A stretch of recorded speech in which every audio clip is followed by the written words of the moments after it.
Welcome to Coaching the Brave podcast with Yvonne Chase.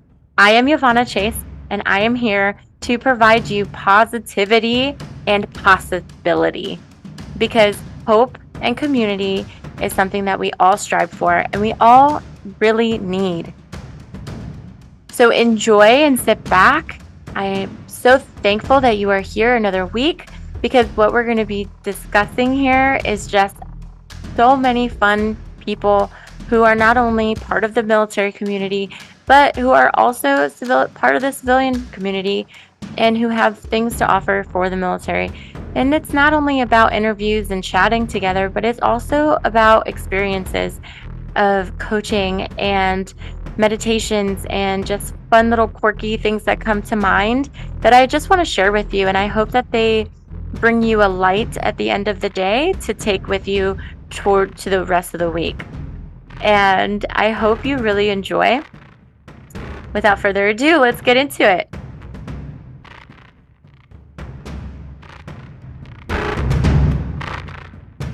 Hello, Coaching the Brave community.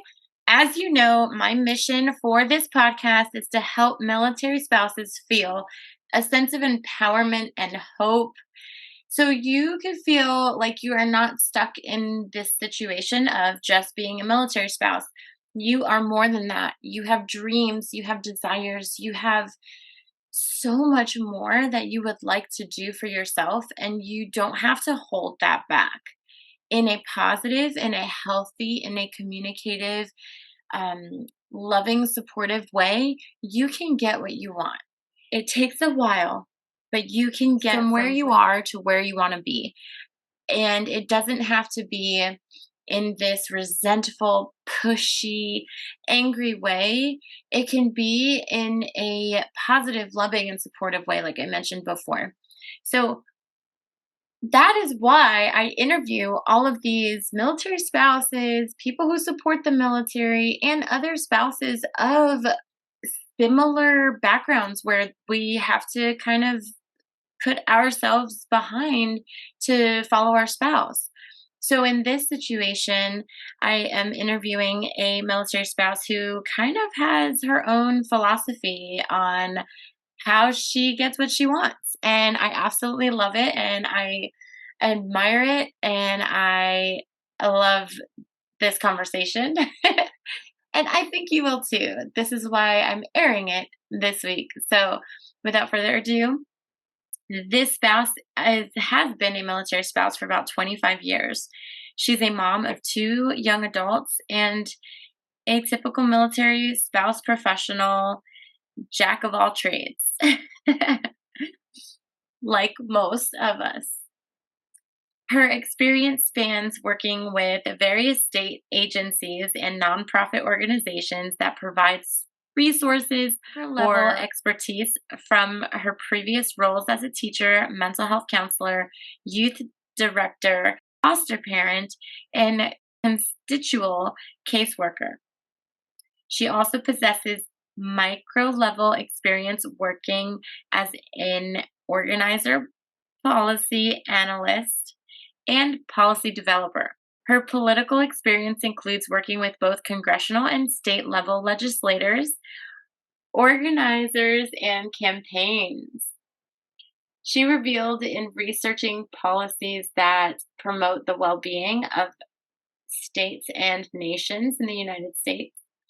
She understands the importance of coalition building, listening, working towards resolution, and educating legislators, organizations, and public about the intended efforts of potential policies. Please meet Natalie Belmear. All right, Natalie, thank you so much for your time today. I know it's been a long time coming, so I'm very excited to have you on today. Thank you so much for working with me to find a time and day that works. Yeah, absolutely. And I'm so excited because you're my first Space Force interview. Oh, yeah, that's great. We're getting that a lot now. Like, oh, you're the first space people we've met. That's exciting. So yeah, tell me about what you were doing before you met your spouse. So we actually met in college. So I was just, let's see, I met him towards the end of my sophomore year in college. It was his senior year. Um, so just kind of your typical college student going about my day, trying not to be too crazy, trying to get studies done. And yeah, that was kind of it. He was in the ROTC program. We went to the University of Nebraska at Lincoln. And so he knew he was going to commission in after he graduated. And we started dating at the very end, kind of right after he graduated. Most of our whole relationship was long distance before we got married because then he left and went to training and then started his first job after training. So we got married then after my junior year. And when we got married, he said, "Don't worry, I just owe them 4 years and then I'll be done." And that we've been married this summer now 25 years, and he's been in the whole time. So, Wow. so the little bugger, he got me. You sure did. Wow. Look at that. And where have you traveled since then? Oh gosh, we've been around a bit. So the first duty station was Colorado Springs because he's always been space his whole career, and that's the main space hub. So we started in Colorado Springs. After Colorado Springs, went to uh, California, and then Florida, Hawaii, Alabama, New Hampshire, South Carolina, back to Hawaii, back to Colorado, and then we're in DC now. And I think I hit them all. I don't think I missed one. Yeah, that should be it. Yeah. What a beautiful career. That just made you go everywhere around the United States. Yeah, we did. We got to be in some great places, meet some great people, explore a lot of different areas, which was nice. So yeah, we've enjoyed that part of the military for sure. And did you guys decide to start a family or decide not to? Yeah, so after, let's see, his first assignment in Colorado Springs, we moved to California, and I think we had been married for 5 years into our marriage, and we thought, it was a good time to try and have kids, and we, got pregnant with twins, which was crazy because on this base, I mean, literally about every other block, there were a set of twins that were Really? either conceived on base or born on, I mean, it was just insane. So they had a multiples moms group because there were so many of us, and I've never seen so many itty bitty kids like running around. It was nuts. So yeah, we have twins. They're young adults now. They'll be 20 in September. They're figuring out their life journeys. One is currently doing the core at Virginia Tech, um, and about ready to start his sophomore year. And then our daughter is going to be doing, she's looking at she started in Hawaii, but I think that was too far away from where we were. So it looks like she might be transferring to a school in Florida. Um, but we'll see. Well, they're, I never, like, I always think of their journeys as, and I feel like, especially with young kids, or I mean, not even young kids, young adults, we put so much pressure on them and they feel like they have to know everything, like what they're going to be and their exact path to get there. And I never did. Like, I took so many different paths and tangents, and my career and jobs were kind of all over the place. And some people do have that focused, lane that once they're in, they'll always stay in, and that's great and beautiful, but not everybody's paths look the same. And so I try to let them know, like, if you decide to take a U-turn or take a right or take a left, like, it is okay. You don't have to, be married to this one idea. Because I do. I feel like in life in general, not just for young people, but for everybody, there's just too much pressure to like know, like, what are you gonna do with your whole entire life? Like, I'm trying to figure out next week still. Like, I Yeah, don't exactly. really I don't really plan, and which drives some of my friends nuts, but I really it's hard for me to make plans beyond, like, next weekend. It's life is kind of busy and can come at you fast, and I feel like you have to be ready to pivot and turn and roll with the punches. So we'll I see where their agree. journeys take them, but that's where they are in the moment. Um, but I wouldn't be surprised if they take a right or a left at some point, and that is okay. Yes. Oh, I love to hear that from parents, especially because you're right. It's either the pressure of being in the military and then having to be in the military as a child and going in through that route and that career, or it's doctors or, all of this pressure from parents and families to go a certain route. And the kids, I mean, I learned as a mom that my kids are gonna have different personalities.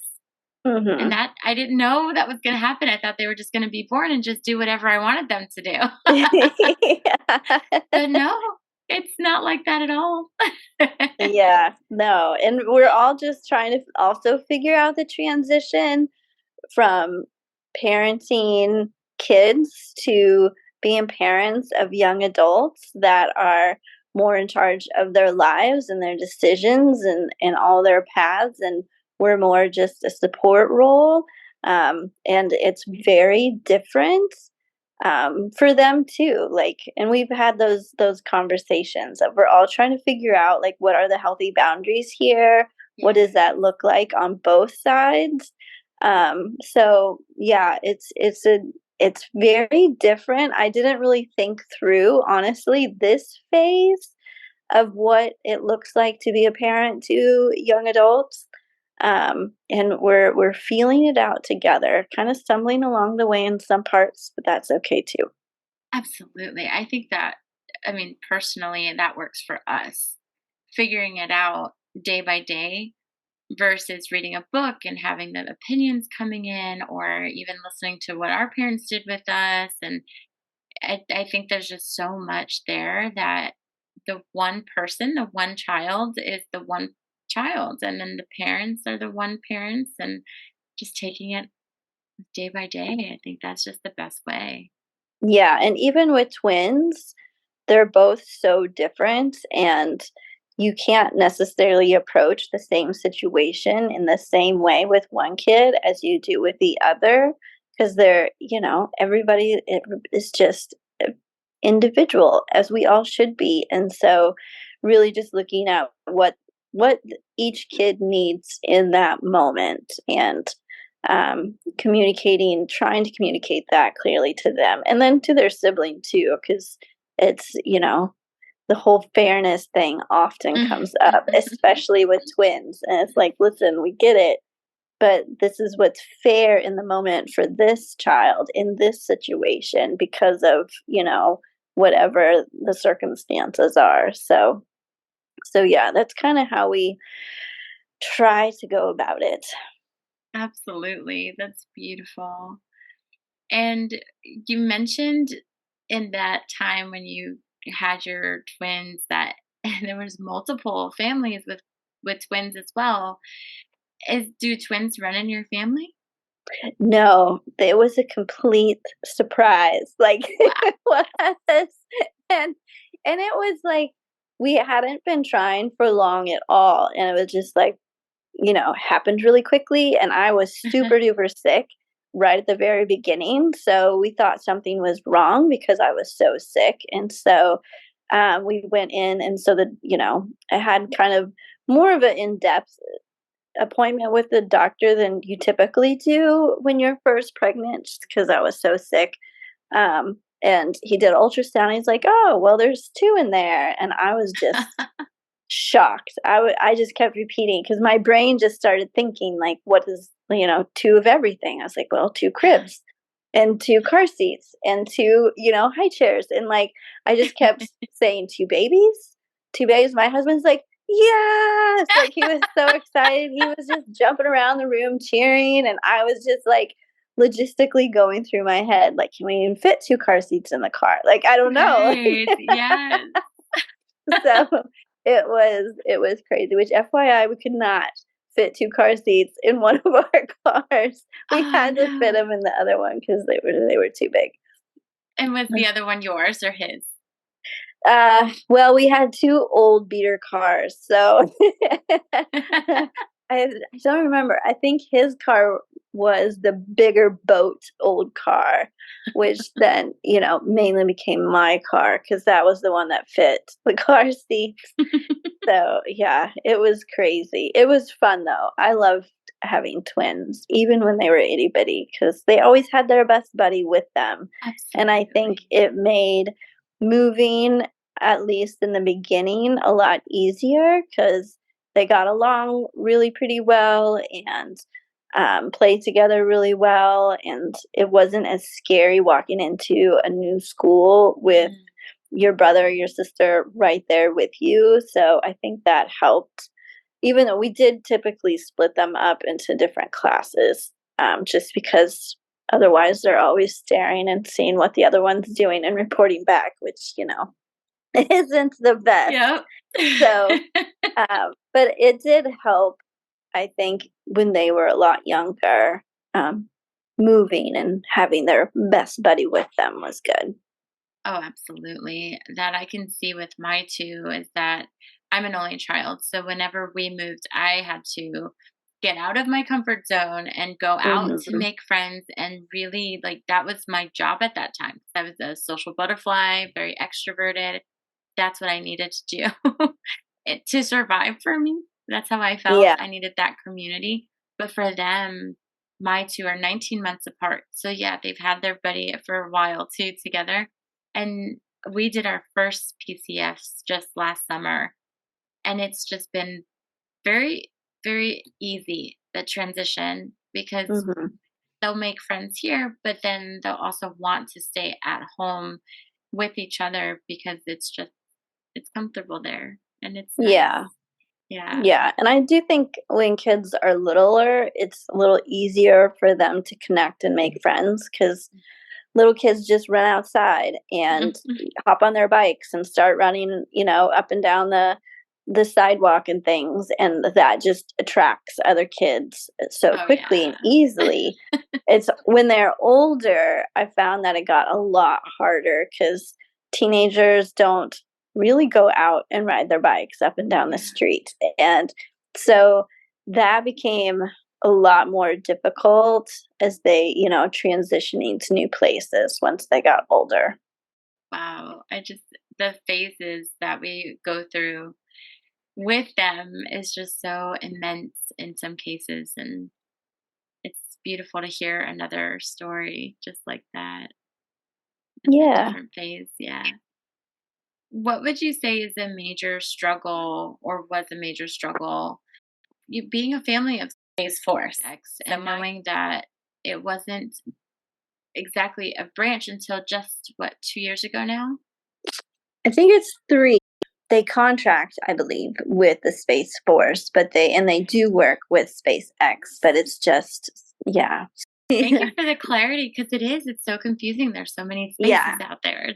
I know, and it's all so new, and trust me, they're still figuring out themselves, so yeah.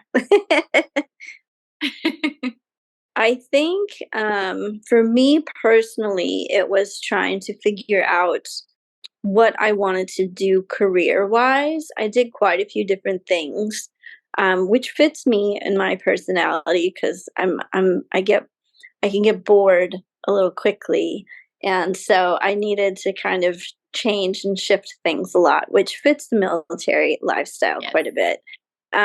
So I've had a lot of different jobs throughout his career in the different places where we've been. But then I came to a point where I wanted to not just have jobs, but I wanted to grow a profession for myself. Mm. Um, so that was a big shift for me personally. Um, and then really looking at what area do I really want to focus in instead of kind of, jumping between these different jobs and different spaces, kind of choosing more of an area. Um, so that was a shift for me. It was difficult in that because I ended up because my undergrad is in Spanish and education, and I was a teacher for a few years. And then after we had the kids, I stayed home for a bit. And then I did some different things. I went to massage school and became a massage therapist and did that for a little bit. Um, and then we did fostering for a few years in there, which was really challenging, but great. And then what else did we do? I did sailing. I was a sailing instructor for a few years, and that was a lot of fun. Um, I feel like there's something else. I should have written it down, but it's kind of crazy, all the different things. And then I went back to school to get my master's in social work, but I wanted to focus on the macro side, the policy side of it, because I've always loved politics and been interested in it and wanted to do more in that space. So that took me into doing some counseling through the internship. I worked at a center for women and children. I also worked at a different center for kids and their families, or kids who've been sexually abused and their families, and I worked with them. And those two experiences were amazing, and it showed me I really liked providing mental health care a lot more than I thought I would. I enjoyed that a bunch. So I could see myself going back to that at some point. But then now I'm working more in the policy, well, kind of policy space, which has been fun. So that was a big shift, a big time commitment. I had to, you know, as always, everybody does have to learn how to balance schoolwork, which was really intense, along with working, along with kids and family and life and friends. Sometimes I did it well and sometimes I didn't, but that was kind of a growing experience for all of us. And then I think the other hard part was as the kids got older, it was harder for them to find connections and make meaningful connections. Um, that kind of started in middle school. They both did, have good friends. Um, they were mainly military kids from the military base. It was harder for them to connect in schools once they got into middle school and high school. And that took a pretty major toll on them. Um, as a kid, it's always, as anybody, it's hard to put yourself out there and be vulnerable. And to do that, you have to do that every couple of years as a military family anyway. And then to be constantly doing that in a school setting and um, having rejection after rejection. Even for myself, it was hard. And for them, it was really hard. And then there was a bit of a culture shock because when we moved from Hawaii to Colorado, it was the beginning of their freshman year, and the school in Hawaii was pretty small. They knew everybody in their class. It wasn't that big. To the school in Colorado was, hundreds of kids in their class, 1,000 plus in their school, and that was new for them to manage and figure out. And um, it just presented a lot of difficulties. Then, as everybody threw COVID into the mix right in the middle of their high school, which also brought struggles too. So I would say when the kids got older, moving became pretty difficult for them. It was a lot harder transitions. And like you said, that culture shock too, from a smaller classroom to now hundreds of kids in one grade and one high school. Ooh. Yeah, that was hard. We figured it out though, and they both ended really good and with, great friends and had good experience, but it was a tough journey to get to that end, I would say. Yeah. It's like the knots in the road, just trying to navigate through them and trying Yeah. to get out on the other side. Yeah. And you said that you had so many beautiful career experiences. You were a massage therapist, a Spanish teacher, you were a social worker, and a sailboat instructor. That is so expansive. Like those Yeah. experiences are so fun. Yeah. It was, yeah, it's a very eclectic, I would say, Mhm. um, Yes. career path. I mean, really, I would just look at where we were and where we were going and how long we were potentially gonna be there, and then what is around in that area that I wanted to do, and then I just did it. Because 'cause I'm not good at just kind of sitting and I mean, I need to be pretty active and I need to kind of constantly challenge my brain. So I needed to give myself kind of a new challenge in each space where we were. So that's what helped keep me kind of going.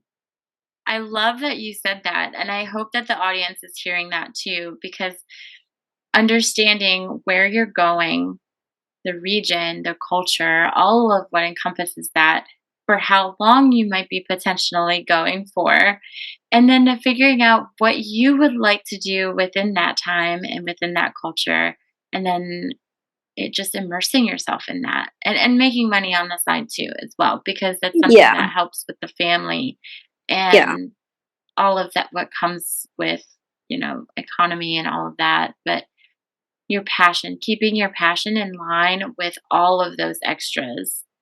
I love that you said that. And I hope yeah, that everybody takes that nugget to their next duty station because that's so important. yes. And I would say I call myself pleasantly persistent. Like, you've got to be willing to continue to knock on those doors, like, until and I always told my kids, like, when they would see me I mean, at one space, I think I probably applied for over 20 jobs, and, I was and it was hard, like, it's hard Yeah. getting rejection over and over again, but and I told my kids, and I keep telling myself, like, "It only takes one yes." Like, that's all I'm looking for is that one yes, that one door that's gonna open, the one, people that are gonna give me a chance, and it might work or it might not, but, that's all I'm looking for is that chance, and so, it's not gonna be probably an easy road, but I would say it's a worth it road. So, like, just don't give up because there are going to be times where you feel like you want to, and I get that. And give yourself that day off or the afternoon off or whatever. And it's okay to be in those feelings, but don't stay in those feelings. Like you gotta push through and keep going and continue on. Because at the end, it really is worth it. Whatever that goal is that you have for yourself. Yes. I love that. Absolutely. Especially now where the military is becoming more of a prevention for for military Yeah. spouses, and that's wonderful that, staying persistent because yes, it is hard. It's very hard to just hear those no's over and over. But when you have that one, absolutely. Yeah, and I Um, would say just show up. Like, I got so many no's, but I would still or people wouldn't even respond. They wouldn't respond to my emails or wouldn't respond to my phone calls, and I would just go to their offices. And I mean, they were still typically no's, but one wasn't. Like, I didn't necessarily get the job, but I kind of did, and I just kept showing up. And they folded me into different projects that they were working on, and like, "Oh, well, Natalie's Nice. here. She can do that because everybody needs help." So Right. if you just show up, a lot of times, you might catch them in that moment, and they're like, "Oh, we don't have anybody. Natalie, you wanna try this?" "Yes, of course I do." Like, Yay.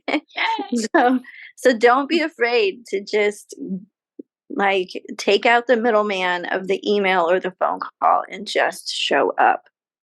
And, you speak truth for all of these military spouses. And congratulations on figuring that out for yourself. A lot of them are still trying to figure that out still. And also, congratulations on getting your master's. That's a huge milestone for a lot of us. Yeah, thank you so much. It was hard, but I loved it, and it was Yeah, well worth it for me. nice. So, what are you finding yourself doing nowadays as a military spouse still, and with your career? Um, well, now we're starting to figure out kind of what life looks like on this end. So my husband, he's actually at a an exercise right now, and he's like, "Oh man, I'm the old guy in the room now." Like he remembers when he was young and starting out and seeing the older guys in the room and be like, "Man, they've been around forever." And he's like, "Yeah, that's me." And so, trying to figure out what our last few years in the military are going to look like. I keep telling people I think he will stay in until they kick him out, which might be the case, which is fine. But I don't know. I think for me and where I am, I'm really excited to grow my professional career now that I'm on this path. Um, and I'm really enjoying it. So I don't know. And I really like where we are now. And I do feel like towards the end, because he can get out if he wants. So you have a little more control over the situation, which can be scary for me because I'm one that I just kind of flies with the wind, and wherever I land, I'll figure it out. But now I get to direct the wind a little bit more. So in the beginning, that was honestly overwhelming and a little scary. Like, oh, well, now I get to decide. What if I make the wrong choice? Like, I can't blame the military for sending me here and be mad at them because, oh, this place is horrible or whatever. Like, now I get to decide. So I only have to blame myself. Like, Yes. it's a different mindset for sure. Yeah. But I think for right now, we like where we are. Well, I like where we are. Well, I actually love where we are. He's liking it.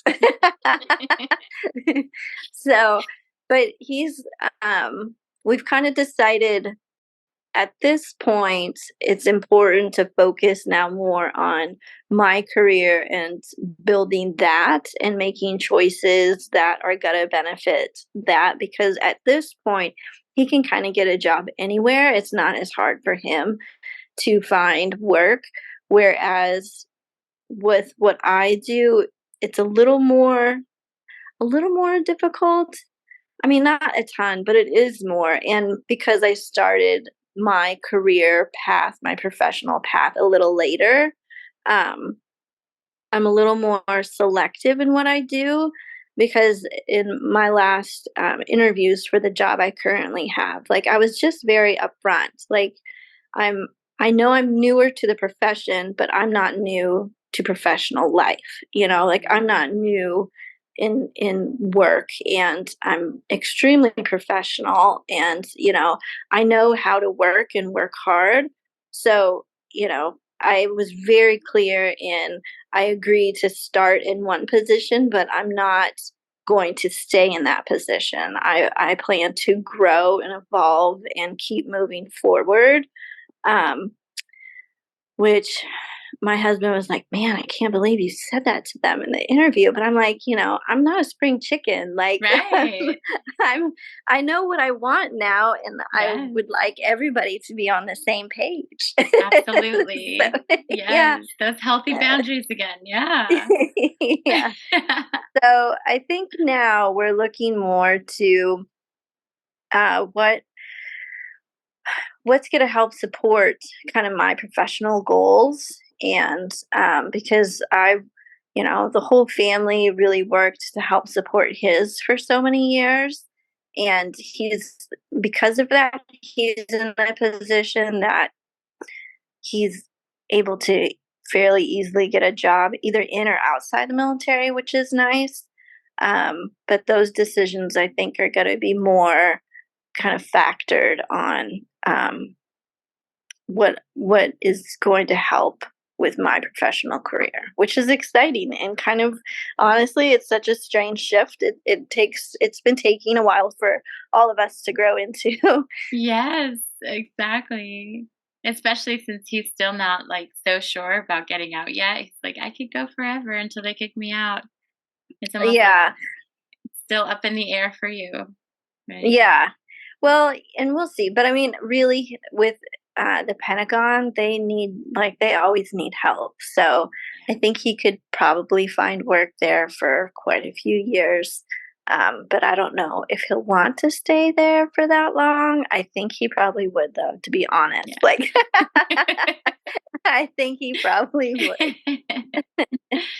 That is exciting. The unknown can be scary and it can be exciting at the same time. It's like that euphoria feeling.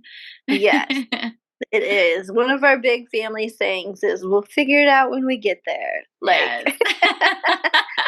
I'm not quite sure yet, but when it happens, I'll figure it out. That's right. And I love that too because it is very military life. You kind of roll with the punches, you know? Yep. Thank you so much for sharing your life with us. And if there was something empowering that you could share for other spouses listening or even veterans, what would that be?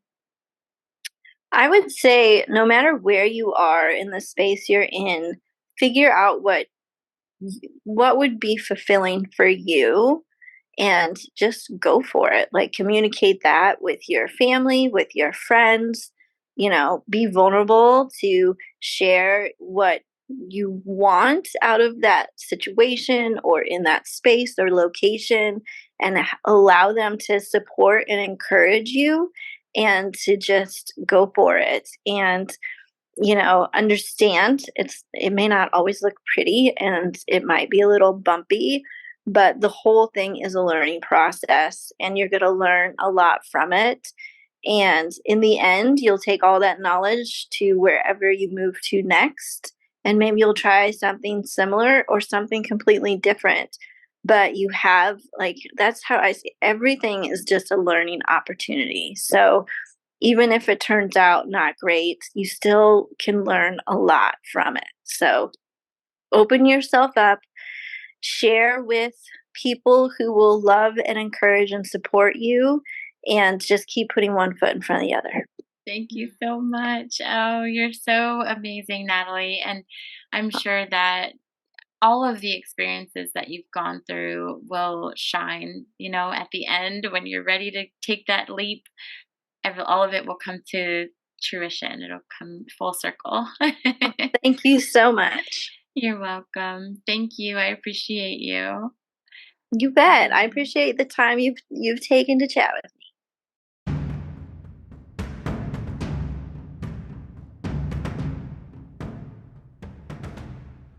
What an amazing conversation that was. Thank you so much for sharing your expertise, your knowledge, and your skills with the Coaching the Brave community. We appreciate you so much. And for you listeners out there, if you enjoyed it and it really touched your heart and you thought of someone that it could benefit, share it with them. Thank you again for listening. I encourage you to review, check out my website as well, YovannaChase.com, and find me on Instagram and Facebook at Yovanna Chase Coaches. And I am here because I want to help you succeed. I want to help you be a more positive you. And right now, I'm doing a promotion where you will get a one-on-one holistic fat loss program. You can get a free 15-minute call with me. So if you head on over to my IG, under my bio, you can find that Calendly link where you can go ahead and sign up for that. I'm excited to speak with you in person. Oh my gosh, through this Zoom virtual life here. So if you are interested or know someone who might be interested in losing 20 pounds in 90 days holistically, please share, sign up. And again, I cannot wait to talk with you next week. Have a wonderful week.